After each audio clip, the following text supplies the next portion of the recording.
Hello viewers, welcome back to my YouTube channel.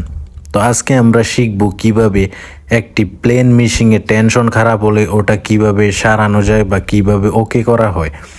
তো ভিডিওটি সম্পূর্ণ দেখুন, স্কিপ না করে।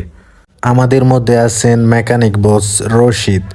তো রশিদ ভাই আজকে আপনাদেরকে দেখাবে কিভাবে একটি মেশিনের টেনশন খারাপ হলে ওটা কিভাবে ওকে করা হয়। তো দেখতে পাচ্ছেন ভিউয়ার্স যে সেলাই করার সময় টেনশন খারাপ হয়ে গেছে, মানে নিচের গুটি গুটি হয়ে আছে। তো এটাই এখন ঠিক করে উনি দেখাবে।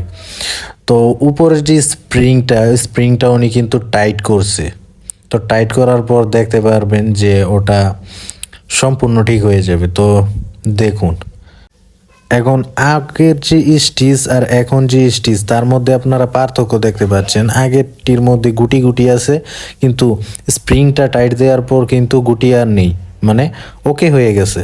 তো আপনারা যারা অপারেটর আছেন, গার্মেন্টস লাইফে আছেন যারা, তারা কিন্তু মেকানিক ছাড়া নিজের মেশিনটা নিজেই কিন্তু এইভাবে ওকে করতে পারেন। তো যদি ভিডিওটি ভালো লেগে থাকে তাহলে আমাদের চ্যানেলটি সাবস্ক্রাইব করবেন, পাশে থাকবেন আর বেল আইকনটি বাজিয়ে রাখবেন, যাতে নতুন কোনো ভিডিও আপলোড করলে যেন সবার আগে আপনি পান।